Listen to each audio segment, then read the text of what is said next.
안녕하세요. 재물포그라프에 오신 시민 여러분 반갑습니다. 저는 재물포그라프에서 2019년부터 새롭게 시작한 렉처 콘서트의 사회를 맡은 경인방송 아나운서 최희선입니다. 반갑습니다. 무더위가 연일 계속되고 있는데요. 밖에 정말 너무 덥죠. 더운데 이렇게 와주셔서 정말 감사합니다. 하지만 이렇게 끝날 것 같지 않은 여름도 이제 곧 가을에 자리를 내줘야 할 것 같습니다. 아마 절기상 입추도 지났으니까요. 곧 가을이 찾아올 것 같은데요. 무더위에도 이렇게 하반기 첫 렉처 콘서트에 와주신 여러분 정말 감사드립니다. 지금 여러분이 계신 이 건물 재물포그라프가 혹시 언제 어떤 목적으로 건립된 건물인지 알고 계신가요? 재물포그라프의 구라프가 일본에서 온 명칭이라는 건 아시죠? 네, 원래 명칭은 재물포 클럽이었는데요. 1914년 조계제도가 폐지된 이후에 클럽의 일본식 발음인 구라프라고 일본인들이 부르면서 오늘까지도 그렇게 불리고 있습니다. 이 건물은요, 1953년부터 1990년까지 인천 시립박물관으로도 사용되기로 했었는데요. 지금 인천 시립박물관은 연수구 옥년동에 있죠. 아마 시립박물관으로 사용될 당시를 기억하시는 분들도 많으실 것 같습니다. 재물포그라프는 현재 스토리텔링 박물관으로 운영 중인데요. 인천광역시 지정 유형문화재 제17호로 지정되기로 했습니다. 상반기 6회 강좌와 콘서트를 마치고 재물포그라프의 렉처 콘서트는 잠깐 쉬었는데요. 오늘 하반기 첫 강연과 콘서트를 새롭게 시작합니다. 오늘 제7회 하반기 처음으로 진행하는 렉처 콘서트는요, 말 그대로 강연과 콘서트를 한자리에서 보고 듣는 행사입니다. 이 재물포그라프가 좀 더 시민들에게 다가가고자 올해부터 새롭게 시작되는 프로그램인데요. 지난 한 달간 쉬는 사이에 정말 많은 일들이 있었죠. 일본 아베 정권의 수출 규제 조치에 이어서 한국을 백색국가에서 제외하는 일방적인 결정이 내려졌는데요. 일본 제국주의 강점 시기에 일본에 관한 강제징용에 끌려갔던 노동자들에 대한 한국 대법원의 배상 판결에 대한 아베 정권의 경제적 보복과 침략에 맞서서 우리 국민들은 대대적인 일본 제품 불매 운동과 노재팬, 노아베 운동을 하고 있습니다. 오늘 제7차 렉처 콘서트의 강연도 이와 관련이 있는 부평 미군기지로 돌아보는 인천의 역사 과제라는 주제로 진행이 되는데요. 혹시 부평 미군기지가 일제의 강점기에는 어떤 곳이었는지 아시나요? 조병창이요. 네, 맞습니다. 바로 일본 육군의 군수공장인 조병창이었는데요. 이 일제 강제 동원은 징용 문제뿐만 아니라 압력교통 강제 징병과 또 모집 등으로 나타났습니다.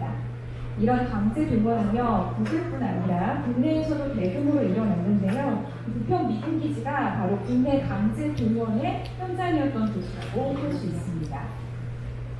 오늘 참 좋은 가면 저희가 준비했는데요. 날씨가 너무 더워가지고 많은 분들이 함께 해주시지 못한 것 같아서 좀 아쉽습니다.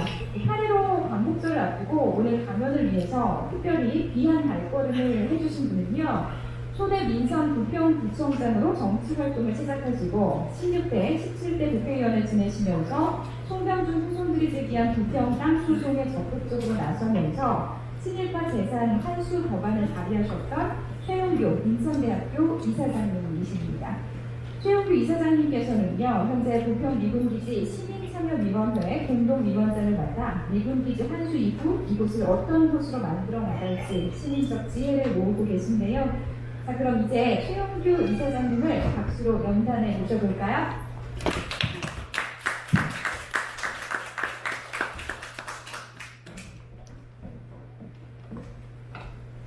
네, 여러분 반갑습니다.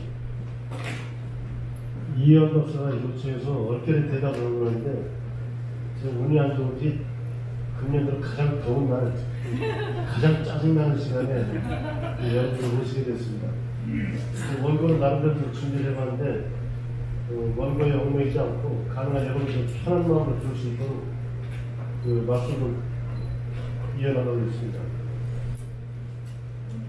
저는 1969년도에 인천으로 이주를 해와서 그때부터 부평에 지금까지 거주를 하고 있습니다. 그때는 인천 인구가 60만, 그중에 부평 인구가 몇십만인가요? 그런 시절이었는데 이제 인천이 그때는 5배, 인구가 5배로 늘었고 면적가가 거의 곱절 이상 늘어나는, 특히 옹진이 들어와서 곱절 정도가 아니고 바닷가까지 포함하면 엄청난 면적이 늘어났죠. 저는 어릴 때부터 미국 부대라는 개념, 캠프마켓 이런 개념을 항상 듣고 자랐습니다. 어릴 때 저희 형님들이 지역에서 사업을 했는데 휴일날 대낮에도 미군들이 쓰리쿼터라고 하는 조그만 트럭에다가 휘발유, 전기줄, 버터 이런 걸 끌고 나와서 부평시장에서 몰래 파는 것을 본 기억이 있습니다. 오늘 저 공개 부평 지역에서 오신 분 계신가요? 아 예. 그때 저는 미군이 지금 말로 그냥 법적으로 얘기하면 도둑질 하는 건데 스위커타라는 차에다가 전기 바퀴를 잔뜩 싣고 와서 가게를 다니며 파는 거였습니다. 그 당시에는 우리들도 경제 상태가 좋지 않아서 미군 부대 물건을 빼돌려가지고 부평 지역 경제가 한때는 상당히 융성했던 그런 시절이 있었습니다. 그게 우스갯소리로 그 당시에 인천에 장관들이 행차를 하면 부평에 강아무개라는 사람이 양주 한 병과 용돈 봉투를 줬다는 그런 얘기를 우리 듣고 자랐습니다. 여러분 제가 부평에 오신 분 있는지 여쭤본 건 이렇습니다. 부평도 인천입니다. 근데 여기서 자연스럽게 내가 부평에서 온 분이냐고 물어봤죠. 저 어릴 때부터 지금까지 부평과 인천은 별개였습니다. 제가 구청장이 되고 나서 저희 왜 저럴까 뒤져봤더니 역사적으로 500년도 AD 500년 무렵에 고구려 주부통군이 부평에 대한 최초의 기록이고요. 그 당시에 여기는 백제 미추홀을 지어고 있습니다. 아 그때부터 달랐구나. 근데 고속도로를 차를 몰고 내려다 보면 표지판에 부평, 인천 이렇게 나옵니다. 지금도 그렇게 나옵니다. 인천 부평이 아니라 부평. 부평이 조선시대는 그 관할 지역을 보면 부천, 양천, 옹진을 포괄하는 굉장히 넓은 행정구역을 관장하고 있었습니다. 문학적으로 거꾸로 지금 남북 문학수산 일대부터 바닷가까지 나오는 그런 지역이 개화가 되면서 일제가 들어오면서부터 점점 이쪽이 커진 것이죠. 저는 공부가 끝나고 어떤 계기로 시연을 시작하고 먼저 변호사를 시작하고 시연을 하다가 구청장을 때 요무렵, 매년 요무렵만 되면 우리 인천 사람들, 부평 사람들을 열받게 하는 뉴스가 꼭 나옵니다. 부평 비구분에 관한 뉴스, 또 친일파들의 재산에 관한 뉴스. 왜 저럴까 하다가 제가 변호사가 돼서도 사실은 경실련 활동을 좀 한 거 이외에는 이 문제에 관심을 가질 여유가 별로 없었는데 시연하면서부터 부평 비구부대 토지 소유 관계를 뒤져보기 시작했습니다. 제가 이쪽 공부를 쭉 했더니 갑자기 어느 날은 김암결은 노인분이 오셔서 당시 국산자동차 회장님이라고 하시면서 국산자동차 땅을 찾아달라고. 근데 그분하고 하여튼 그런 일화도 있고 그러다가 국회를 질서했는데 국회 가서 다행히 법제사법위원회 제 직업대로 본 전공대로 법제사법위원회를 4년을 보통 2년만 해도 더 이상 하지 않는 상임위원회를 저는 4년을 하게 됐습니다. 하면서 그때 비로소 내가 어릴 때부터 느껴왔던 이 친일의 문제를 한번 정리를 좀 해봐야 되겠다. 그런 마음으로 공부를 시작했고 공부를 하던 중에 부평 미군부대 토지를 위치한 우리 전체 대한민국의 친일파들이 갖고 있는 땅, 이 문제에 주목하게 됐습니다. 여러분 아시다시피 이승만 정권 초기에 우리는 반민특위를 만들어서 친일파를 잡아들이고 그들을 재판을 시작하고 그 그들의 재산을 몰수하는 단계에 이르는데 여러분 제가 지금 명확히 말씀드리면 민주당 당적을 가지고 있지만 정치 활동을 하지는 않습니다. 그래서 제 말씀이 정파적인 부분이 서로 좀 있다 하더라도 정파적인 이해 때문이 아니고 제가 가지고 있는 지식의 문제 때문에 그런 걸 이해해 주시고 좀 들어주시면 좋겠습니다. 저는 어느 정파에 대해서도 편견을 갖고 있거나 그렇지는 않습니다. 다만 이승만에 대해서는 편견을 가지고 있습니다. 반민특위를 결성해서 암흑야구를 잡아들이고 있는데 갑자기 경찰청장, 친일파 출신 경찰청장이 부하들을 시켜서 반민특위를 습격을 해버립니다. 그래서 반민특위 위원을 잡아놓고 오히려 반민특위를 와해시켜버린 것이 1951년 2년 용력입니다. 54년도까지 와해가 됐습니다. 반민특위가. 그런 반민특위를 이건 말해야 된다 싶어서 반민특위를 부활을 시켜야 되겠다는 마음으로 친일파 재산 환수법, 말로 하면 반민족 행위자의 재산의 환수에 관한 법률 명령을 하고 시작했습니다. 근데 나중에 법을 검토하다 보니까 친일 반민족 행위자의 정의는 친일 진상규명법에서 이미 이루어졌는데 재산의 환수인가 아닌가를 제가 궁금해서 보니까 우리가 자발적으로 우리 의사로 고위관들한테 땅을 준 적이 없습니다. 일본 놈들이 서석이나 착하게 구운 친일파들한테 내 땅 이거 던져준 땅이 내 땅이었지 대한민국 정부나 대한민국 국민들이 그들한테 땅을 준 적이 없었습니다. 그래서 제가 법령을 친일 반민족 행위자 재산의 국가 기속에 관한 법률로 이런 명칭을 국가 기속에 관한 특별법으로 명칭을 지어놨고 친일파가 친일의 대가로 받은 재산이 밝혀지는 순간 원인 시점에 소급해서 그 땅은 그자의 소유가 되는 것이 아니고 바로 국가로 귀속되는 법으로 만들었습니다. 만들고 다만 그 법에 이 법으로 환수한 재산 내지 재산적인 가치는 국가유공자 예우에 관한 법률 몇 조 몇 항에 따른 국가유공자를 위한 사업을 쓰도록 아예 못을 박아버렸습니다. 8.15를 앞두고 날이 더워서 잔뜩 열받은 이 시점에 이렇게 말하고 또다시 열이 나는데 제가 그렇게 해서 환수할 재산이 현금가로 한 2천억 정도는 따로 현금 환수를 했고요. 나머지 토지가 상당수가 이제 국가에 기속이 됐는데 정말 저는 지금도 언짢게 광복회관이 국회 앞에 여의도에 멀쩡하게 광복회관이 있었습니다. 있었던 것을 몇 년 전에 갑자기 그걸 때려부시고 내가 만들어준 돈으로 신축 건물을 짓고 그 재산마저 국가에 기속을 시켜버렸습니다. 광복회 재산을 건물을 때려부시고 정부 돈, 그 정부 돈이 내가 만들어준 돈입니다. 그 돈을 새로 짓고 모든 재산을 국가에 기속시키고 저는 우리 정부가 이러면 안 된다 생각을 하는데 아무 의식 없는 인간들이 행정을 하고 정치를 하다 보니까 여러분 내일 모레 또 8.15 광복절이 되면 일본 놈들은 아베네 놈들을 필두로 해서 모두가 까만 영국에 하얀 옷을 입고 어디 가지요. 신사를 합니다. 신사를. 근데 우리는 광복절에 대통령이 유치한 이 나라의 지도자들은 어디가 뭐를 하죠? 세종문화회관에 마치 숨어서 하듯이 지들끼리 모여서 경축식을 하고 끝나죠.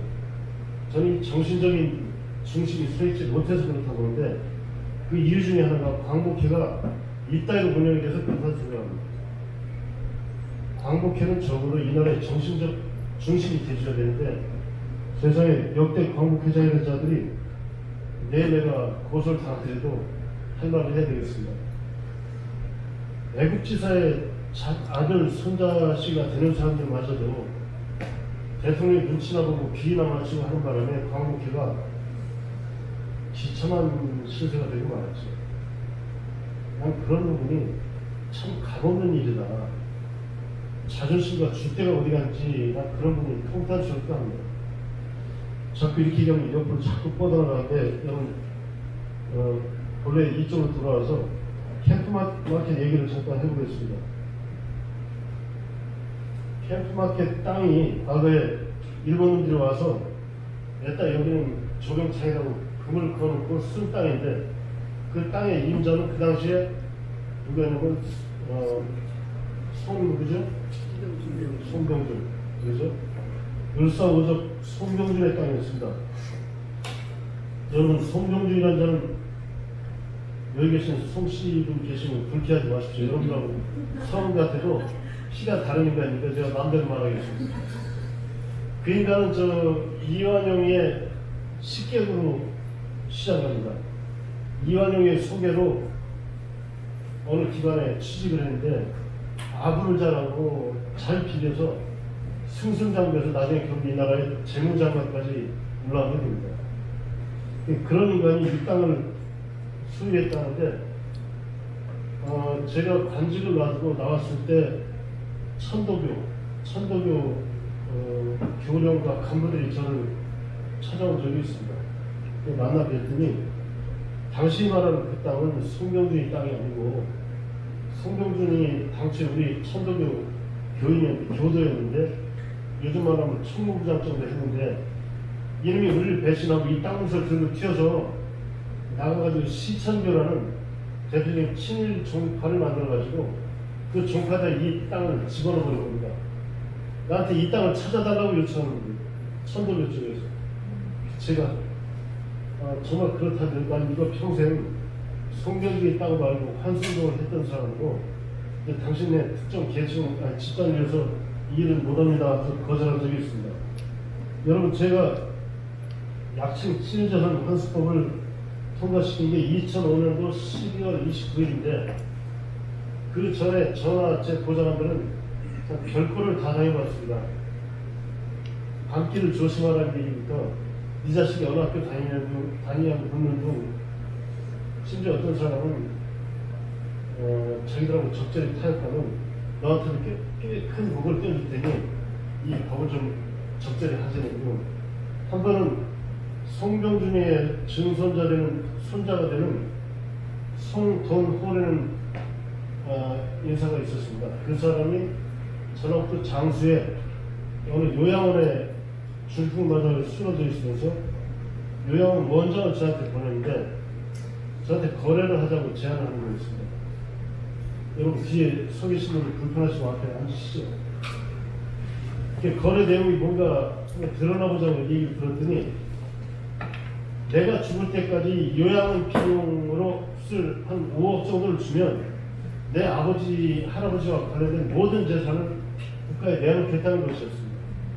국회의원회가 제 방에 와서 그런 제안을 하길래 제가 그 사람을 앉혀놓고 당신 말로 선교사라는 사람이 이런 풍당하고 다니지 말고 이걸 아예 아무 조건 없이 내놓으면 내가 어느 종교단체하고 협의해서라도 그 사람 죽을 때까지 돌봐주도록 부탁할 수 있어도 거래하듯이 난 이걸 당신한테 포기할 수는 없다. 내가 법을 만들면 당연히 이건 국가 건데 내가 왜 당신하고 흥당하겠니? 이렇게 쫓아보낸 적이 있습니다. 그랬던 땅인데 그 후에 알고 보니까 옛날에 돌아가신 시흥의 재정부 의원님만 더 와서 그 인간이 송돈호라는 인간이 똑같은 제안을 했던 적이 있었습니다. 그리고 실제로 문서로 재산 포기각서까지 써서 재정부 의원님한테 냈던 것을 나중에 알게 됐습니다.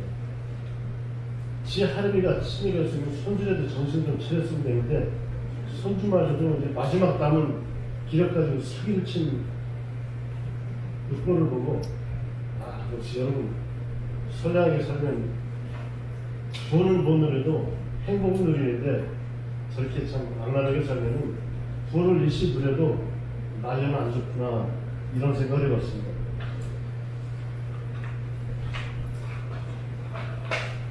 제가 오늘 이 자리에 와서 일견 갑자기 기분이 좀 언짢았던 건 여러분 이 집이 얼마나 훌륭합니다. 제가 부평구청장을 했고 옛날에 초대 시의원 때 그때 부평구가 아니고 북구였죠. 북구 전체 통틀어도 이런 건한 채도 없죠. 1000명이 모일 수 있는 공간이 없는 인구는 50만이 넘는 지역에 여러분 구청장 행정을 한 사람 입장에서는 좋은 음식점도 인프라입니다. 제 말이 좀 이해가 잘 안 가시죠? 음식점이 좋은 것도 인프라고 호텔도 인프라고 간접자본이도 우리한테. 부평 가만히 생각해 보십시오. 이게 6.25 이후에 미군 와서 깔고 앉았을 때 부평의 모습인데 폭격으로 온통 다 때려부셔버리고 남은 게 그저 군막사 몇 개. 여기는 탕크가 먼저 떨어졌을 것 같은데 여기가 아니고 조경창 때문에 부평을 그렇게 맞았다는 얘기를 하는 겁니다. 부평은 쑥대밭이 돼서 남은 게 거의 없고 여기는 차라리 남은 게 많은. 분명히 이 앞바다에서 한 포를 쐈는데 왜 이 건물이 멀쩡할까요? 조경창이 저기 있었기 때문에 우리 부평 주민들과 시커 두드려 맞았던 겁니다. 부평 조경창에 대해서는 여러분 그동안 많은 말씀을 들어서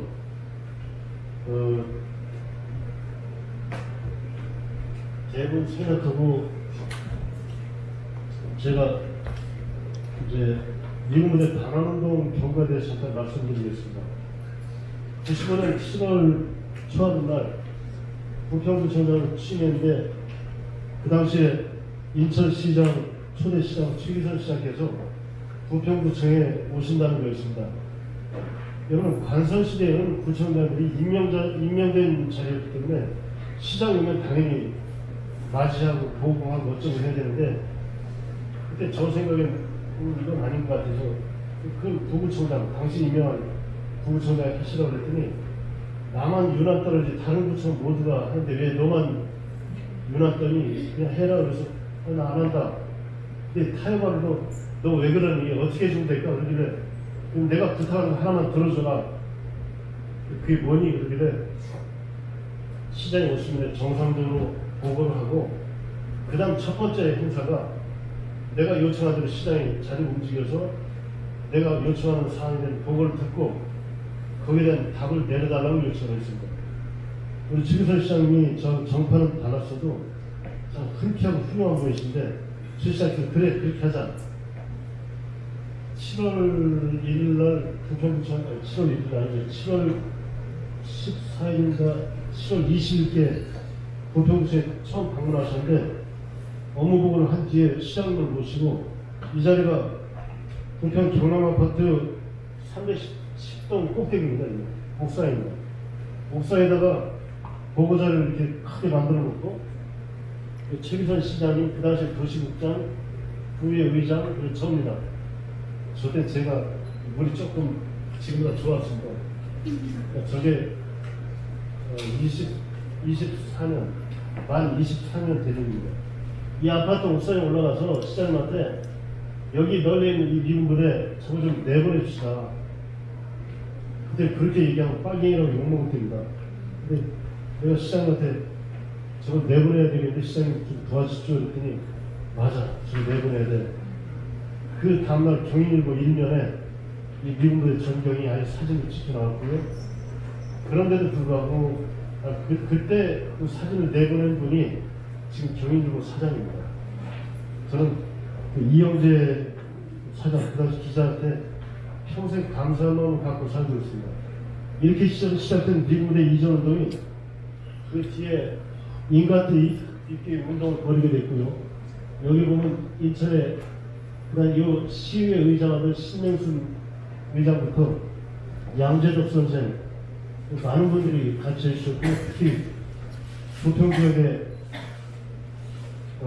아파트 주민들이 자발적으로 많이 참여해 주셨습니다. 저는 미군부대 이전 운동하면서 가장 먼저 머리에 뒀던 것이 소위 사람들은 좌파, 우파를 가리기 좋아하는데 진보, 보수를 가리기 좋아하는데 이 문제만큼은 절대로 진보의 독점적인 거거나 아니면 좌파의 독점적인 운동을 만들어서 안 된다 생각했고 제가 새마을부터 자유총연맹부터 오른쪽은 인천연대 소위 운동권이라고 하는 좌파, 우파를 모두 망라해서 미국 무대 공헌 추진 시민운동협의회를 구성한 게 95년 7월달입니다.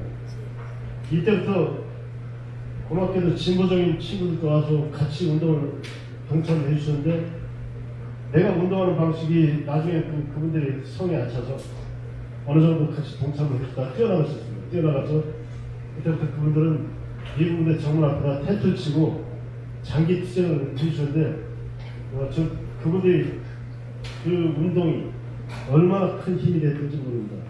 그분들 역시 그 당시에 텐트를 치고 부평지역 인근 아파트에 돌아다니면서 캠페인을 했는데, 전단지에다 서명을 받으러 가면은 우리 부평지역 주민들이 들어오라고, 집으로 들어오라고 방 안에 거실에 앉혀놓고 차를 한 잔 대접하고 성금을 내고, 이런 방식으로 미군 무대 이전으로 제가 구청장을 하면서 이 설명자를 들고 요 자료, 이게 제가 95년도 구청장에서 찍은 사진인데, 요 자료를 들고 국방부에 찾아가고 국회 국방위원회 찾아가고 미군 무대에 찾아가고, 이제 좀 나가라. 옛날엔 인천의 외곽에 불과했지만 이제는 인천과 부평을 이어주는 가운데를 자리 잡고 있어서 도시발전에 저희가 되니까 좀 나가줘야 되겠다, 이렇게 요청을 했는데, 심지어 미국마저도 그래 때 되면 나가야지, 이제 더 이상 거기 있을 일은 아니다 말은 이렇게 하는데 결과를 보지 못하다가 제가 구청장 끝나고 국회에 진출해서 국회에서 2002년도에 지금 기억이 생생한 게 국방부로부터 연락을 받기를, 그 당시에 방송통신대학교 출석 수업을 들으려고 인하대학교 가 있는 사이에 전화를 받았는데, 2002년도에 이전 방식이 확정됐고 2007년이면 저게 우리 인천 시민들 손에 넘어온다고 해서 전화를 받다 정말 기절하지 않았습니다. 얼마나 좋든지 갖고 있던 책을 사방에 집어던지고 막 미친놈처럼 길게 안 뜯은 게 2007년인데 문제는 아직도 안 넘어왔습니다. 아마 2022년이 되면 우리한테 온전히 넘어올 것 같습니다. 지금까지 미국 무대를 그동안에 이전 운동을 해서 이전이 되던 때인데 어떻게 활용하면 좋을까, 이 부분에 관한 얘기를 좀 말씀드리고자 합니다. 지금까지 이전 운동을 하면서 가장 고마웠던 분들은 바로 우리 여러분들이었습니다. 시민들이었습니다. 아무런 이해관계가 없음에도 불구하고 우리 지역에 이제는 저 공간을 돌려받아야 되겠다는 생각으로, 그런 제 생각에 순수하게 동참해 주시고 시간을 참여해 주시고, 심지어 어떤 경우에 성금을 내주시고 서명을 해주시고 모임마다 참여해 주시는 그런 분들이 계셨기에 오늘 여러분한테 이런 말씀을 드릴 수 있는 것 같습니다. 심지어는 제가 정치를 그만두고 다른 분들이 미군 무대 활용에 관한 논의를 할 때, 그 당시에 저는 저 우크라이나에 고레인 도우러 나간 새에 미국 무대 이 안에다가 어떤 커다란 의료재단이 병원을 짓겠다고 시도를 했다가, 내가 이 그림을 구청장한테 하도 부평 주민들한테 뿌려놔가지고 그걸 난 주민들이 난리 부린 탓에 그 기도가 좌절된 적이 있습니다. 여러분 잠깐 이 지도를 설명하면, 국회에서 오신 분은 내 말씀을 바로 이해를 하실 텐데, 지금 미국 무대 현재 위치가 요 지역은 과거에 68 경자부대라고 자동차부대에 있던 자리가 빠져서 지금 부영공원이라는 이름으로 주민들이 공원을 이용하고 있는데, 여러분 요 지역에 우성 아파트가 있죠. 우성 몇 차죠? 4차. 아니 그 여기도 있습니다. 여기 현대백화점 옆에 그게 4차죠. 저 주한장로회 옆에 1, 2차라고 하죠. 1, 2차가 아니고 이게 우리가 1차, 2차, 3차, 4차 이렇게 되는 겁니다. 그러니까 미군 부대가 나가면 고원 지역 말고 나머지 지역은 우성건설이 이미 과거 박정희 시절에 전부 매수해서, 박정희 시절인가요? 그래서 전부 매수해서 미군부대가 빠진 자리는 이미 아파트를 우성 1차, 4차를 지었고 2, 3차를 못 짓고 있던 자리를 이전 운동하면서 구청장하면서 인천시하고 협의해서 그 아파트에다 허물어 버렸습니다. 저 자리는 더 이상 아파트 지면 안 된다. 그래서 여기에 여러분 지금 거룩하게 체육시설, 공공청사 뭐 이렇게 있는데 그때는 저희가 초등학교, 중학교, 고등학교 공공시설로 수기한 명목을 아무거나 마음대로 붙여놨습니다. 그렇게 하지 않으면 아파트 지구를 해제할 명분이 없기 때문에 그렇습니다. 그래서 지금은 아파트 지구지역이 전부 해제가 됐고 여기는 공공시설 용지, 이 녹색으로 쳐진 이 부분은 13만 평은 공원부지로 확정이 되어 있습니다. 다만 공원부지로 확정이 되어 있는데 제가 송영길 시장 시절에 만들어진 시민참여위원회 1기 때도 위원장을 하면서 미군부대가 빠진 자리를 어떻게 조성을 했는지 다른 지역을 가본 적이 있습니다. 부산의 하이어리 부대라는 걸 갔는데 여러분 부산 진구에 있는 그 부대 규모도 비슷한데 가봤더니 세상에 모든 시설 다 때려 부시고 흙을 2m 이상 덮어서 아예 접히는 총을 만들고 말았습니다. 옛날 부대였다는 흔적을 다 없애버리고 잔디 깔고 나무 심고 조각품 몇 개 놔두고 지금도 여러분 그렇게 해달라고 요청한 분들도 있습니다. 저는 여러분 절대 동의하지 않습니다. 인천에 그나마 도심 가운데 남아있는 녹지가 요 부평으로 말하면 미군부대 3봉업단 더 나가면 33사 저 부계동에 있는 큰 사단 하나 있죠.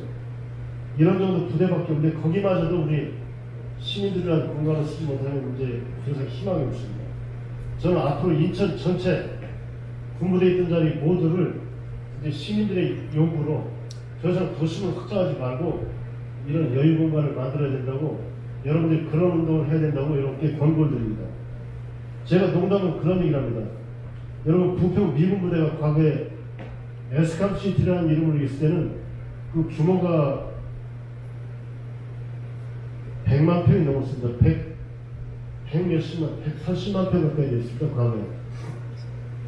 현재 한양 아파트가 있는 백마장 지역에는 비행기가 뜨고 내릴 수 있는 활주로가 하나 있었고요. 그런 정도로 현대아파트, 경남아파트, 동아아파트, 한양아파트 이 모든 게 다 미군부대였습니다. 그거를 월남에서 우리 레고부대, 청룡부대 철군하면서 그 자리에 미군들로부터 받아서 우리 한국군대 들어갔다가 그 땅을 모두 아파트 건설업자들한테 팔아먹은 것이 지금 부평 모습입니다. 저는 농담으로 그런 얘기 가끔 하죠. 한국군 총은 물총이라고 제가 빈정거립니다. 미군 총은 진짜 총이고 미군 총을 들고 있던 자리는 지금까지 지켰는데 한국군이 들고 있던 자리에 다 팔아먹고 딴 데 가버렸죠.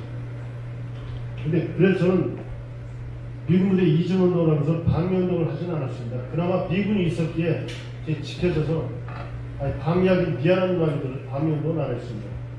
그저 재배치 운동을 했었다는 겁니다. 그래서 저는 미군 때문에 부평이 남아있는 여러 가지 흔적 중에 한 가지 웃기는 말씀을 하나 드리면 제 구청장을 하던 시절인 95년, 6년 이때 우리 자매도시가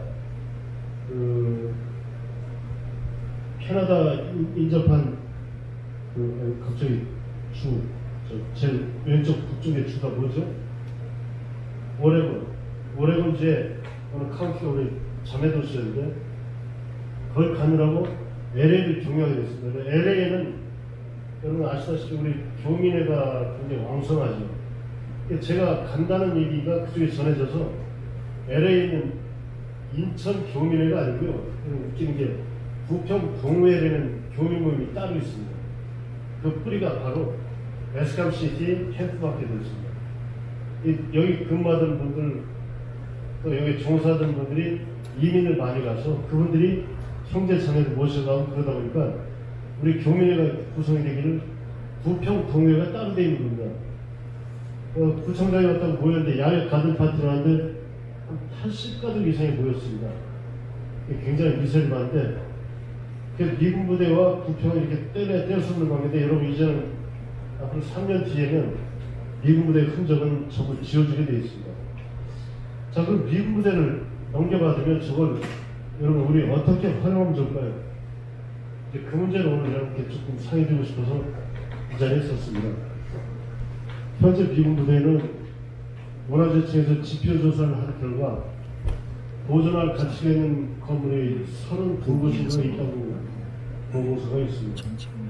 제가 들어가 보기에는 거의 90개가 넘는 건물이 남아있는데 그 중에는 쓸만한 건물도 있고 못 쓸 건물도 있고 여러 가지 있겠죠. 저는 제 눈에는 어느 하나도 철거해서는 안 될 건물로 보였습니다. 부득이 친다 몰라도 부득이 지탱이 안 된다 몰라도 그렇지 않다면은 저도 보존을 해야 되겠다. 한 가지 건물만 여러분 보여드리면 정말 놀라운 것은 미군 부대가 인천 안에 있으면서도 저기를 갔다 온 분들이 별로 없다는 사실입니다. 여러분 제가 구청장이 됐더니 처음에 한미 행정협의회라는 걸 하자는 겁니다. 그게 뭡니까? 그랬더니 이 부대 책임자하고 구청장하고 부평구에 그럴싸한 사람들하고 부대에 그럴싸한 사람들하고 몇 달에 한 번씩 부정기적으로 친선 협의회를 한다는 겁니다. 그래서 제가 그 부대 책임자가 누굽니까? 그랬더니 미군 소령이랍니다. 미군 소령. 여러분 소령이 굉장히 높긴 하지만 미군 소령하고 우리 행정 책임자하고 대등한 자리에서 뭘 얘기하면 아니죠. 내가 일본인이라고 괜찮지 몰라도 내 자존심이 허락이 안 돼서 안 한다고 생각합니다. 그 당시에 부끄럽게도 미군 부대에 있는 PX를 출입할 수 있는 딱지를 차량 앞에다 붙인 것이 인천에 좀 있다 하는 사람들의 표식이었습니다. 그 딱지를 붙이면 미군 부대 정문에 가면 인사받고 들어가니까 그 안에 고기가 부드럽다는 둥, 술이 맛있다는 둥, 이 빠친구가 좋다는 둥, 그게 제가 부끄러워서 제가 제 친구들한테 소위 진보적인 친구들한테 저 좀 고치자 이 사람들아 어떻게 오십니까? 그러길래 소위 산발이죠. 카메라를 몇 대 세우고 들어간 사람들 좀 찍어라. 나 망신 좀 줘야 되겠다. 그래서 그걸 구청 원래 회의라면서 얘기를 했습니다. 저 출입한 사람들 공개하겠다고. 근데 당장 깨져버렸습니다. 그 빠친구 같은 거 다 없어져버렸고 들어가서 고기 썰어먹던 사람들 못 들어가야 되겠습니다. 그런 자리인데 여러분 그런 사람들 몇 명 빼고는 저 미군부대 들어가 본 적이 별로 없습니다. 이 자리에 아마 제가 알기로 거의 들어가 보신 분이 근래 말고 없습니다. 여러분 요게 주한 장로교회입니다. 약 7,000명이 예배 볼 수 있는 예배당이 있는 커다란 교회입니다. 근데 이 교회 옆에 요 그림이 좀 특이한데 요만한 1.8배 되는 단일 건물이 하나 서 있습니다. 저게 뭐냐면 빵 공장입니다. 오키나와 미국까지 여기서 만든 빵으로 먹여 살리던 그런 빵 공장이 여기 있습니다. 빵 공장의 높이 건물 높이가 이보다 훨씬 높습니다. 바닥이 2,000평 가까이 되는데 요 아래는 이따가 또 보여드리겠지만 요 아래쪽에는 이 건물의 4배가 되는 한 거의 8,000평이 넘는 한 바닥이 그런 건물도 안에 있습니다. 저는 송영길 시장 시절에 송 시장이 정치는 안 해도 좋은데 이건 좀 맡아달라고 해서 시작한 일이 미군부대 부평 캠프마켓 시민대책위원회 위원장인데 그때부터 일관되게 지금까지 내가 위원장을 하는 한 시민들한테 호소를 해서라도 저 안에 있는 쓰레기로 보이는 건물들한테도 부시지 않겠다. 그때부터 공언하는 것이 일본 놈들이 주둔했던 흔적도 없애지 않겠다. 부끄러운 역사도 여러분 놔줘야 됩니다. 아베레님이 저렇게 마음대로 설치한 건 우리가 자존심이 이렇기 때문에 이렇게 되는 겁니다. 껍데기 독립을 했지만 부품 소재 부분을 저들한테 예습돼서 산다 보니까 이런 망신을 당하고 있는 거죠. 전 그런 의미로 굴종의 역사를 우리가 보존할 겁니다. 미군치가 된 내가 그런 얘기했습니다. 아시죠? 이 빵공장, 그 동영상 TUC 나온 거죠.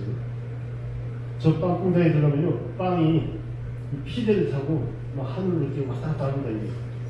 그 빵이 오키나와에 있는 미군까지 가고, 지금 대한민국에 있는 미군만 먹여 살고 있는데, 예, 이거 여러분, 이게 지금 이 피대 위에 빵이 올라타고 이렇게 돌아갑니다.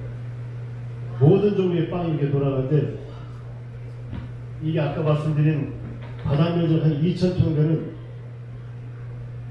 이게 전부 빵이 다니는 길입니다. 실려 다니는 길들. 여러분, 제가 미군한테 그런 얘기 했습니다. 당신들 주둔했던 역사가 우리한테는 자랑스러운 역사는 아니지만 미군 주둔 역사관을 만들어줄 테니까 이 빵공장 볼트 하나 뜯지 말고 그냥 놓고 가져가야 건물인데 신문 비용이 드는데 내가 니들이 과거에 이렇게 주둔하고 있었을 때는 흔적을 보존을 해줄게. 내부적인 합의를 봤습니다. 저 빵공장 그대로 놔두고 우리 어린 초등학생들 가서 빵 만드는 체험을 하면서 과거에 우리가 어려운 역사를 가졌던 시기에 미군들이 와서 우리 대신 지켜준 바람에 이 나라가 지켜졌다 이렇게 말하는 것도 싫어할 분이 계시지만 그렇게 아이들한테 가르칠 겁니다. 부끄러운 것도 역사입니다. 자랑스러운 역사가 아니고. 저는 부평 미군 부대 문제를 다루면서 첫 번째는 절대로 가능한 하나도 두지 않겠다. 두 번째, 현 시설을 문화예술적으로 전부 활용하겠다. 여러분, 저 제 뒤에 왼쪽에 서 있는 저분이 오늘 공연하는 아토 이화정 단장이신데 저분이 뮤지컬 단원들 데리고 연습할 공간이 없어서 새빵살이하고 다니고 남의 집 처마 밑에 왔다 갔다 합니다. 300만 인천 시민들의 자존심도 없이 저렇게 예술하는 분들이 박대받고 있는 이 도시를 저는 반드시 고칠 겁니다. 저분들이 마음껏 연습할 수 있는 공간을 내놓고 누구든지 와서 구경할 수 있도록 만들 것이고 그게 오늘 제가 얘기하고자 하는 골자입니다. 여러분, 저는 이 공간에 들어와서 이게 부평에 있으면 얼마나 좋을까. 배석하게 부평이 이런 게 전혀 없습니다. 저는 저 미군대 저 땅공장을 뜯어가지고 그 안에 일부에도 이런 멋진 공간, 시민들이 이런 렉처 콘서트 할 수 있는 그런 공간을 반드시 만들려고 합니다. 저는 미군대 문제 가지고 지금까지 더 말을 해봐 여러분 조금 지루하실 거고요. 한 가지만 더 보면서 말씀드리고자 합니다. 미군대 이전을 하면서 시민들이 가장 많이 도와주셨고 목사님들 많이 도와주셨고 또 송영길 시장은 2000몇 년도인가요? 이게 2012년인가? 13년 7월 1일 날 송영길 정부에서 국방부 협의해가지고 이 땅을 전부 사기로 했고 지금 땅값이 그동안 유정복 시장 때도 계속 지불해서 3분의 2 정도가 지불이 됐습니다. 이제는 3분의 1만 지불되게 되는데 그럼 여러분 왜 빨리 이거 넘겨받지 않니? 이렇게 저한테 물어보시면 지금 다 근질근질 할 텐데 부평 미군부대만 한 번에 넘겨온 게 아니고 이게 의정부하고 양주하고 어디하고 다 묶여 있어서 이게 넘어올 때 한꺼번에 넘어오기 위해서 그렇다는 겁니다.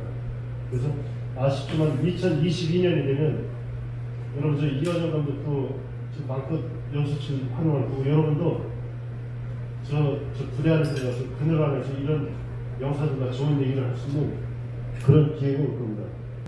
이 행정이 얼마나 웃기냐면 여러분 이 지도를 더 키울 방법이 없어서 못 보여드리는데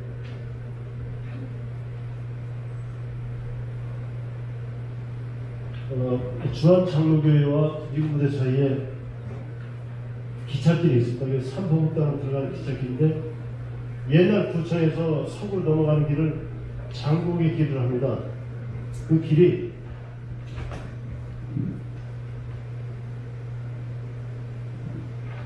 여기가 옛날 우측에 여기고요.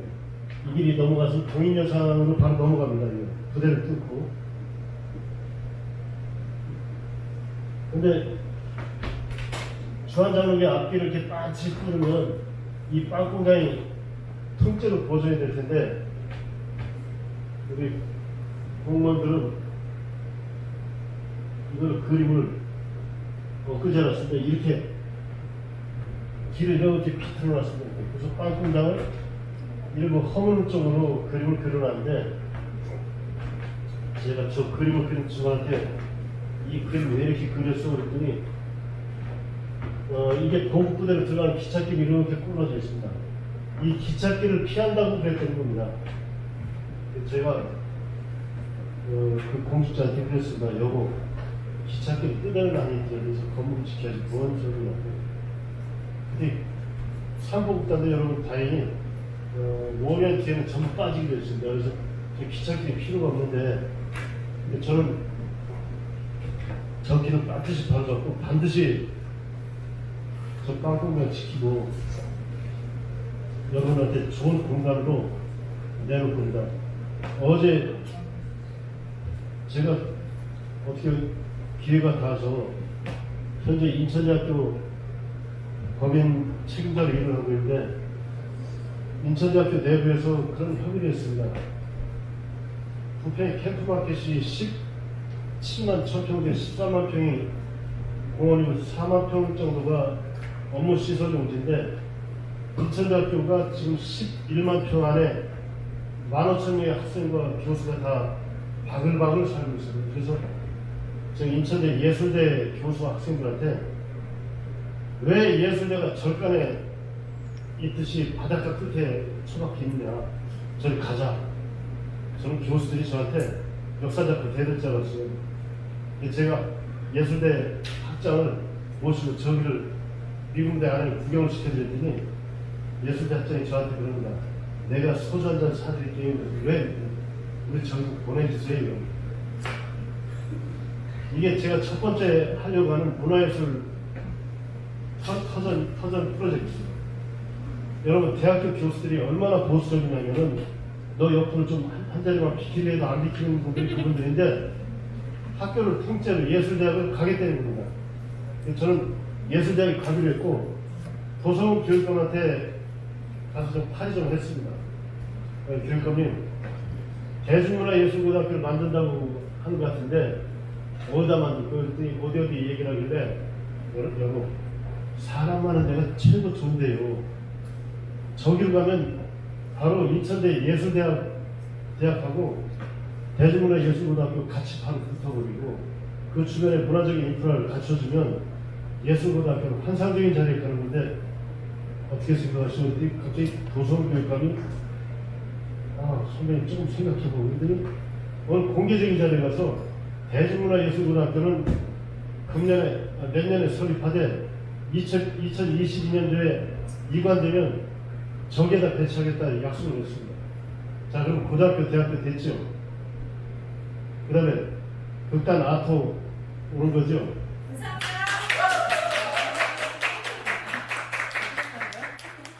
아이스 토레이타 조합계된 단장이 거기서 참 온갖 술 구박 다 받아오면서 신뢰학을 여전히 유지하고 있는데 그걸 거들떠보는 사람이 없습니다.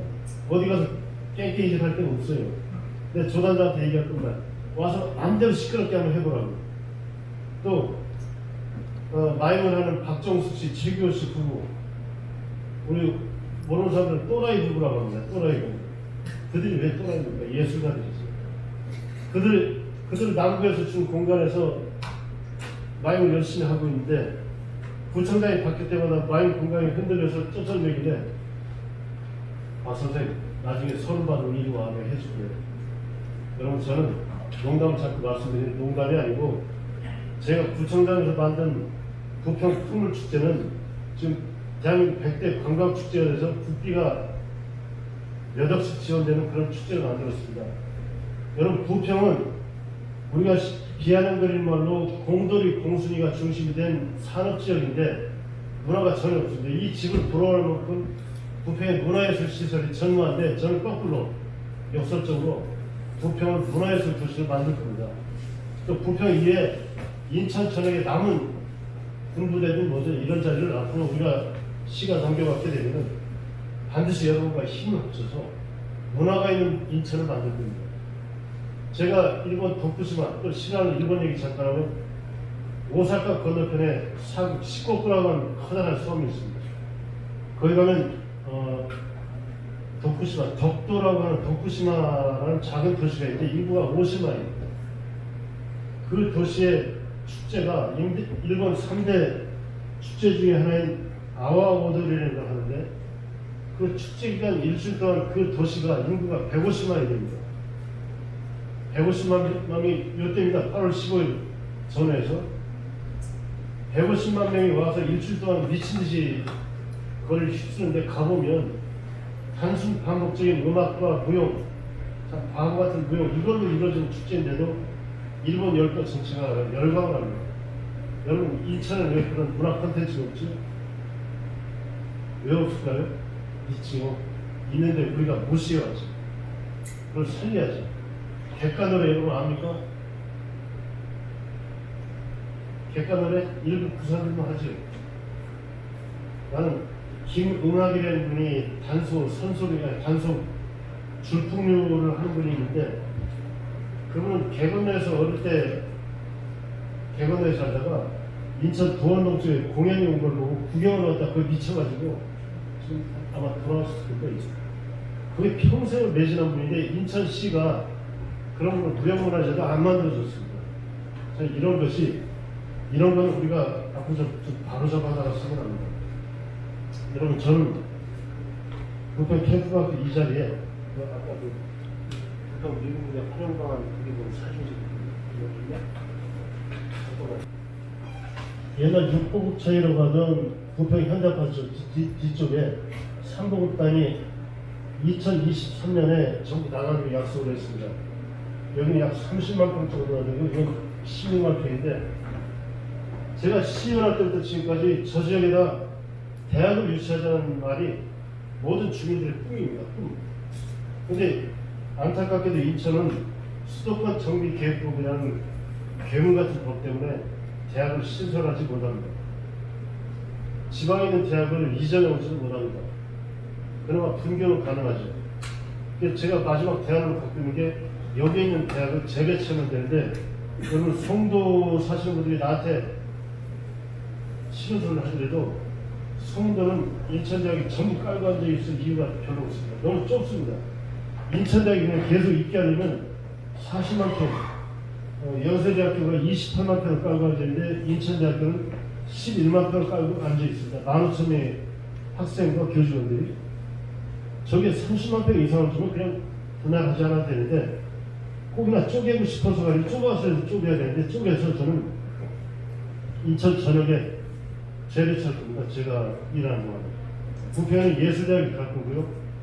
서구에는 공대도 가는 보내는 겁니다. 약 10만 평의 부지를 협의하고 있고 인천대한테 무상으로 기부하겠다는 그런 약속을 좀 받고 있습니다. 그래서 그렇게 되면 서구 인구가 여러분 인천에서 가장 많아졌습니다. 지금 57만 8만 부평은 쪼그라들고 있고요. 근데 그 서구에 여러분 학교가 대학교가 뭐가 있습니까? 하나도 없습니다.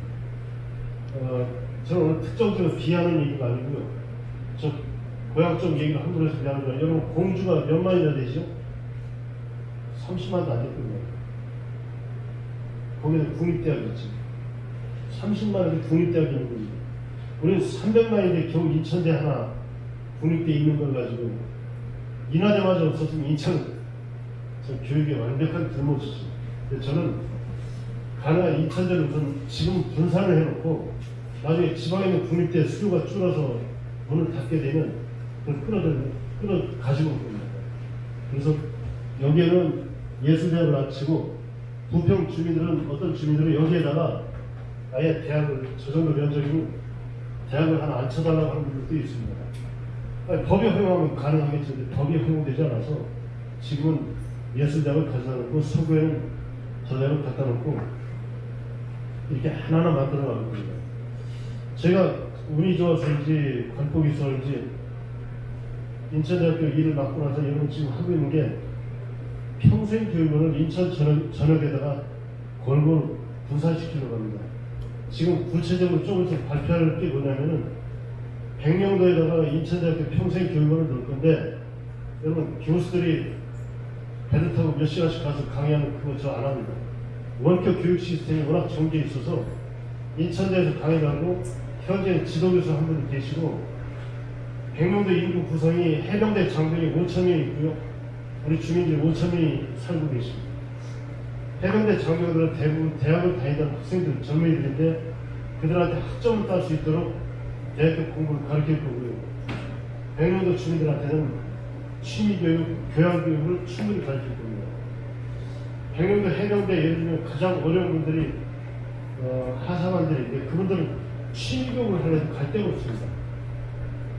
그분도 안 되면 원격 교육으로 영어 회화라도 가르치고 뭐라도 가르쳐야죠. 전 백령도에다가 내가 평생 학습관을 세우고 이미 강화되는 운영이 되고 있고요. 이런 학습관을 골고루 퍼뜨리고 인천을 교육이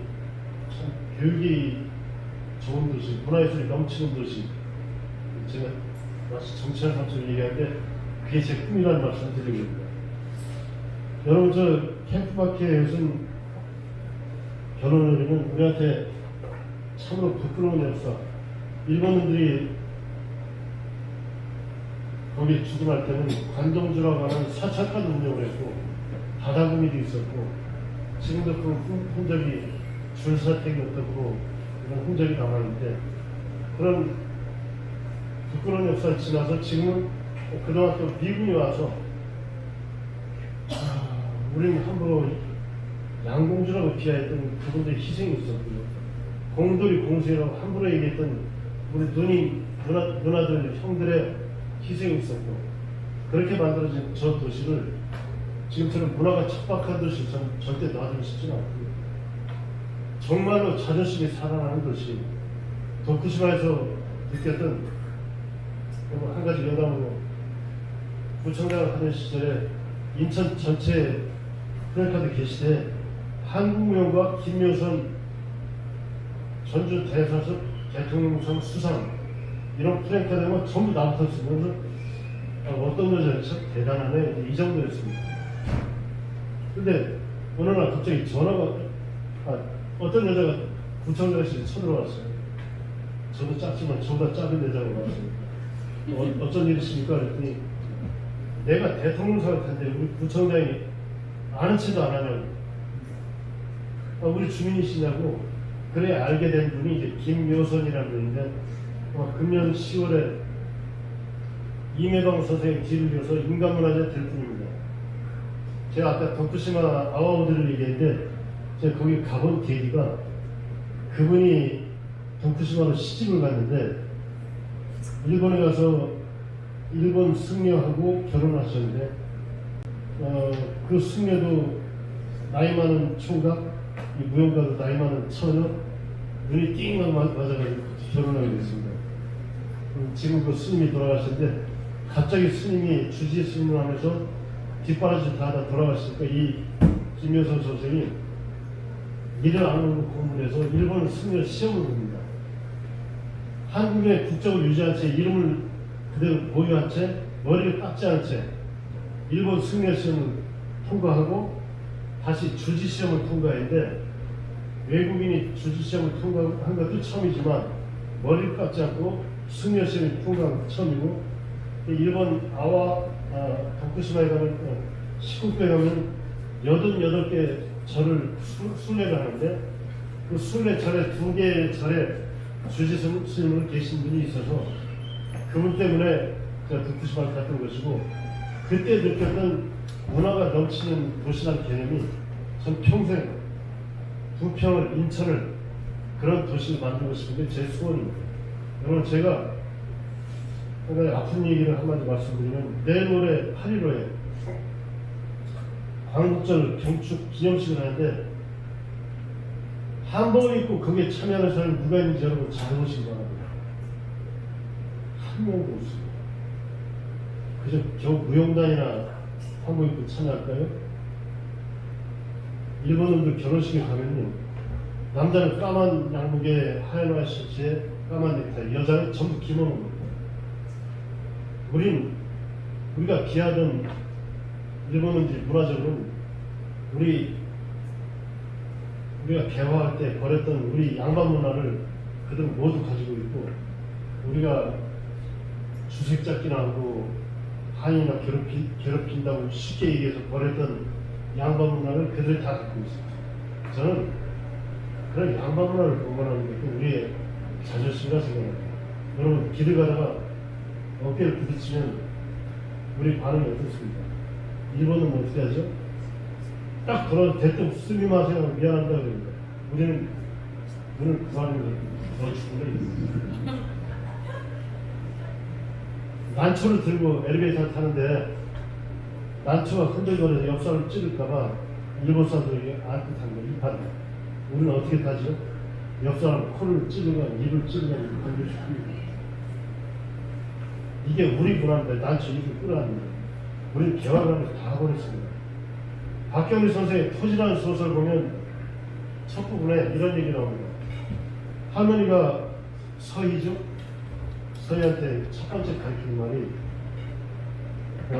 아래 것이나 어린아이들이나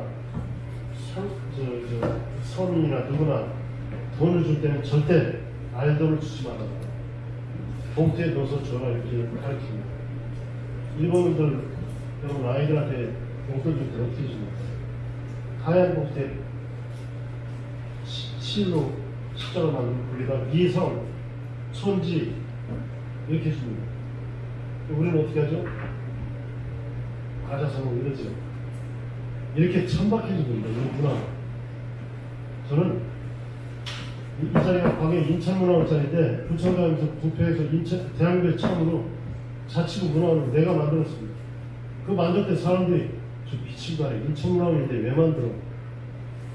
여러분, 인천시장인데 왜 부천가를 따로 볼 거 없습니다. 저는 여러분, 오늘 그 미국 무대 문제를 빗대서 여러분한테 말씀드릴 기회가 있어서 이 말씀 드리고 왔습니다. 자존심을 찾았으면 좋겠습니다. 1월 초하는 날 우리가 단배식을 하는데, 단배식이라는 말도 나 우리말인지 뭔지 일본 말인지 모르겠습니다. 우리는 우리끼리 모여서 서양 케이크 넣고 샴페인 따르고 건배했고, 일본형 여기 주둔할 때도 월미도 들어가기 초입에 끝에 박현주 선생의 사진자를 보면 나옵니다. 2층짜리 동각이 쭉 있고, 그 끝에 모여서 우리 한국 사람들은 하얀 두루마기 입고 일본 놈들은 지도 옷을 입고 거기서 차를 한잔하고 헤어졌다는 겁니다. 우리 문화가 이 모양이 되는지, 여러분 한복은 빌려입는 옷이죠. 이제 우리 한글 사전에 한복 찍으면 이게 빌려입는 옷 나올 겁니다. 어쩌다 우리 문화가 이렇게 천박해졌지. 이 오늘 작은 이 강연이지만 여러분, 이 못난 사람 드린 말씀 중에 우리 문화를 좀 회복하자는 이 말씀을 좀 깊이 좀 새겨줬으면 고맙겠습니다. 부총장한테 제가 그 당시에 문화부 장관이 누구냐면 이어령 장관이셨는데, 이어령 장관이 문화부에 한 달에 한 번씩 한복 입는 날을 정했다고 뉴스에 나온 적이 있습니다. 여러분, 제가 미안하지만 속으로 좀 미친놈들하고 이러겠습니다. 적어도 대한민국 문화부 같은 한 달에 한 번씩 한복 안 입어도 되는 날을 정해야죠. 어떻게 대한민국 문화부가 한 달에 한 번씩 한복 입는 날을 정합니까? 저는 여러분한테 인천이 문화가 어디 있니? 인천문화원, 그러니까 옛날 인천문화원장입니다. 한복은 빌려 입는 옷, 고궁에 들어갈 때 공짜로 들어가기 위해서 빌려 입는 옷. 미국 무대에 기대서 제가 문화적인 자존심을 하는 말씀드렸고요. 자, 한 가지 저한테 시간이 허락된다면 짧게, 저는 그 인천의 역사가 돼가지고 이 시대에 살고 있는 우리의 과제를 조금만 말씀드리겠습니다. 괜찮겠어요? 네.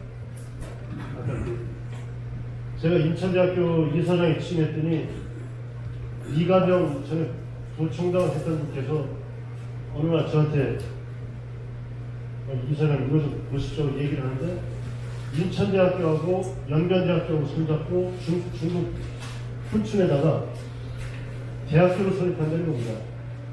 근데 대학교 교수들이 시큰둥하고 아무도 여기 대해서 별로 도움을 주지 않아서 이 사람이 도움을 청하고 왔습니다. 그러면 이걸 얘기를 듣다 보니까 내가 하고 싶었던 일을 인천대학이 거의 다 해놓은 걸 그래서 제가 그 이관영 부총장한테 말씀을 설명을 좀 들어봤더니 인천대학교, 연변대학교 손잡고 훈춘에다 대학을 설립하고 저쪽에 제안이 오고 우리 제안을 했는데 누구도 이거 추진하려고 하지 않는다는 겁니다. 그래서 제가 금년에 시방으로 바로 다음 달에 연길에 가서 이 대학 실체를 좀 알아봤습니다. 연변대학교하고 연변과학기술대학은 김진경 목사님이라고 하는 재미동포가 그 미국 학교죠, 미국 학교.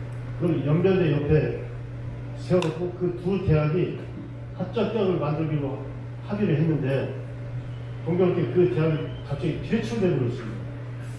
그러니까 연변대는 캠퍼스 멀쩡히 다 지어놓고 학생을 받아들여야 되는데 합작대학이 없어져 버리니까 어디하고 할까 하던 차에 마침 연변대학교 총장이 인천대학교에서 박사 학위를 취득한 우리 교우였습니다. 동창이었습니다. 이 이가병 교수가 그 총장한테 어려하지만 우리하고 가자. 근데 총장은 내 모기하고 하니까 기분 좋아서 덥석 그러자고 했던 겁니다. 근데 인천대학교 구성원들이 그 귀한 걸 모르고 어떻게 하면 좋지 하다가 하던 중에 제가 그걸 보고 인천대학교 국정동아리 끼겠습니다. 그렇게 말하겠습니다. 제가 금년 3월에 연변대학교 가서 총장한테 현재 경제학과, 경영학과, 물리학과 이 세 개 중심의 학과가 인천대와 연변대에 같이 만들기로 했는데 김 총장 그러지 말고 여기다 농학과, 원예학과하고 역사학과를 넣읍시다. 왜요? 그길래 자 북한 좀 먹여 살리자. 김정은이 때려지건 말건 모르겠고 굶어 죽는 내 형제는 놔두는 것은 비겁하리라고 책임을 다한 게 아닌 것 같은데 이 대학교에서 북한도 먹여 살려보자. 어떻게 해요? 대학 설립생이 나고 나면 그 다음에 김일성 종합대학, 사리원농대, 러시아 극동연방대학 더 집어넣고 농업을 거기서 벌려가지고 거기서 소출한 걸 북한이 돈 내고 가져가게 만들죠. 여러분 금년에 우리 정부에서 북한한테 5만 톤의 쌀을 주겠다고 언론에 막 떠들다가 김정은이가 끼쳐가지고 나 안 받겠다 이랬습니다. 그 원조도 아니죠. 거지한테 동남을 해줘도 자존심을 살려주면 줘야지요. 거지라고 빈정거리를 주면 거지 깡통 던지고 말이죠. 제가 북한을 거지라 얘기하는 게 아니고요. 어려운 처지를 하더라도 우리가 그들을 살피며 일을 해야죠. 저는 여러분 제가 2008년도에 정치를 자퇴하고 지금껏 뭐를 했냐면 우크라이나 우리 동포를 돕는 일을 지금까지 해오고 있습니다. 그래서 제가 했던 일이 우리나라의 가장 뛰어난 양파 정자를 가지고 한국, 북한, 러시아, 중국, 카자흐스탄, 우즈벡, 키르기스탄, 우크라이나, 루마니아, 몰도바 이렇게 양파 띠를 만들어가지고 우리 동포들을 건사하는 그런 일을 지금까지 해왔습니다. 그래서 저는 그거 연장선상에서 훈춘에 설립하는 두만강대학에다가 원예학과를 만들고 그래서 우리 겨울양파 여러분 양파 그 양파 어떻게 심지 아는 분들 한번 보여주십니다. 고향이 남쪽인 분들은 아는데 양파를 여러분 8월에 심습니다. 8월에 그럼 아니야 10월에 이렇게 하는 분이 계신데 8월에 모종을 만들고 10월에 옮겨 심기랍니다. 논에서 벼를 베고 물 잡아서 다시 물을 빼고 밭을 만들어서 그다음에 양파를 이식합니다. 그리고 이듬해 양파를 캐고 그때까지 키운 물 잡아서 논 만들어서 옮겨 심습니다. 근데 우리 양파는 그래서 우리나라 양파 주산지가 전라남도, 경상남도, 제주도인 이유가 추우면 얼어 죽기 때문에 못 올라가는 겁니다. 근데 우리나라에서 개발한 양파 종자 하나는 영하 55도에 축제하는 양파 종자가 세계에서 유일한 종자가 우리한테 있습니다. 그 종자를 가지고 모스크바까지 재배가 가능합니다. 북이 56도. 보통 양파는 36도, 무안 이쪽까지 가능한데 우리 양파는 56도 모스크바까지 가능합니다. 그 양파를 가지고 춘천에서 이렇게 두만강대에서 한국, 북한, 중국, 러시아 학자, 학생들이 모여서 농사 짓기로 하고, 대신 내가 독립운동가 최재형 선생이 과거에 농사 짓던 농장을 제가 작년에 취득해서 가지고 있습니다. 320만 평쯤 되는데, 이게 우리나라 지도 꼭대기입니다. 연길고 연변대학이 여기 있고요. 내 농장은 여기 있고, 극동연방대학은 이쪽 블라디보스토크에 있습니다. 훈춘이 여기고, 여기에 대학을 설립하는데, 여기 대학을 설립해서 저는 저 대학을 중심으로 남북, 중국, 러시아 이렇게 4개 나라가 합동으로 양파에 대한 연구를 같이 하고, 연해주에 제가 땅을 빌리기로 해서 지금 추진하고 있는 게 3천만 평에서 3억 평까지 땅을 러시아 정부부터 빌리기로 했습니다. 그럼 거기에서 감자, 옥수수, 양파, 쌀 재배를 해서 그 재배한 양파 재배 대금은 쌀을 가져갈 사람이 되기로 하고, 나머지 나라에서 도움을 주기로 하고, 돈을 댄 사람이 그 소장을 가져가면 됩니다. 여러분, 지원도 아니고 원조도 아닙니다. 내가 지고 내가 가져가는 겁니다. 내가 10만 헥타 정도 농사를 짓게 되면 80만 톤 정도의 쌀이 생길 거고, 양파를 10만 헥타 농사 지면은 우리가 머리로 계산이 안 되는 쌀을 살 돈이 생기게 됩니다. 그래서 저는 이 문제를 인천대학이 나서서 하게 되는데, 두만강대학 뉴스가 앞으로 여러분 우리 학교 올 때마다 여러분 여러분 고시 공부를 했지만 병장으로 만기제에 대한 정신이 건강한 김일성, 김정일을 미워하는 그런 사람인데도 불구하고, 전 북한 동포들이 굶는 문제가 있으면 우리가 방치하면 안 된다. 우리 형제 자매들이 굶어 죽는 거를 모른 척하는 게 여러분 죄악이라고 생각합니다. 그런 의미로 저는 저 두만강대학을 통해서 북한 우리 동포들이 굶어 죽지 않게 하고, 먹고 살고 살다 보면 동독처럼 서독처럼 자연스럽게 합한 날이 오지 않게 됩니다. 저는 이번 기회에 일본님의 긴 뿌리, 제가 2005년도에 자를 뿌리가 아직도 잘리지 않았는데, 다행히 아베라는 사람이 지 외할아버지 기시노부스케 의원들 유지대로 우리나라는 아직도 병탈하려고 하는 저짓거리, 형 반도체 소재를 안 주는 게 아니고요, 대한민국을 예속하려고 하는 겁니다. 그걸 다행히 우리 국민들이 혁명 일치해서 극복하고 있는데, 제가 제 소원은 극복하는 김에 거꾸로 일본을 좀 이겼으면 좋겠어요. 오늘 조병창이나 두만강대학이나 제 결혼이나 여러분, 우리 정신문화 똑바로 되찾고요, 서희가 지 할머니한테 배운 것처럼 사람 한복을 대하자는 그런 문화 회복하고, 8.15에 적어도 한복을 입을지 아니고, 한마디 잠깐만, 세상에 일본에서 풍물땅을 4대를 운영하던 어느 집안 딸이 부평에 있는 어느 총각하고, 돌아온 총각이지, 결혼을 해서 부평에서 결혼식을 하는데 갔습니다. 제가 주례를 서다가 아무 생각 없이 갔는데, 세상에 일본에서 나고야에서 온 손님은 모든 손님이 다 한복을 입고 왔는데, 한국에서 오는 손님은 잘 차려입은 사람이 양복입니다. 한복을 입은 사람은 하나도 없고, 내가 얼마나 부끄러운지요, 여러분.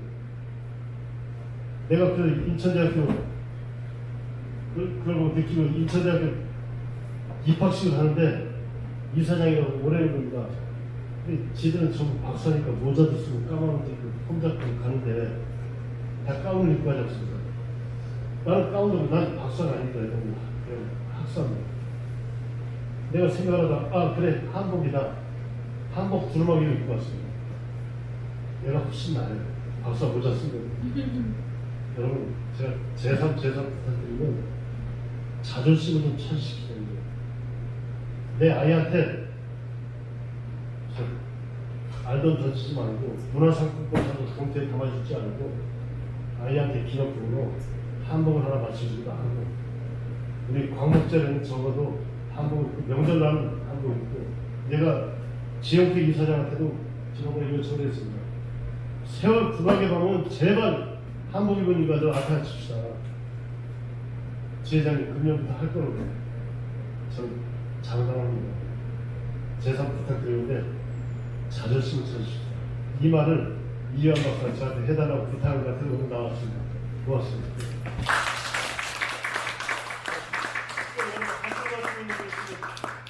저한테 하신 말씀 있는 게 있으면 제가 말씀 너무 잘 들었고요. 보통 미국 기지에다가 좀 바라건데 저희 딸 보시다시피 발달 장애인인데 장애인들 예술 공간 와서 이렇게 작업도 할 수 있고 뭐 그런 공간도 하나 좀 있었으면 좋겠다 생각이 드네요. 저 어머니만 장애인의 어머니가 아니고요. 우리 모두가 장애인의 어머니입니다. 여러분 착각하지 마세요. 여러분 정신장애인 어떤 저분들 학교를 못 세우게 하는 그 사람들이 장애인들이죠. 저 일은 내가 시장 부총장으로 꼭 협의해서 해보겠습니다. 여러분 하신 말씀.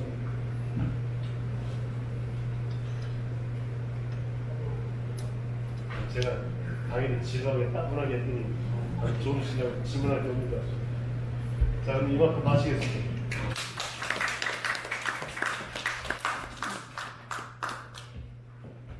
네, 오늘 좋은 강연해 주신 최영국 이사장님께 다시 한번 큰 박수 부탁드립니다.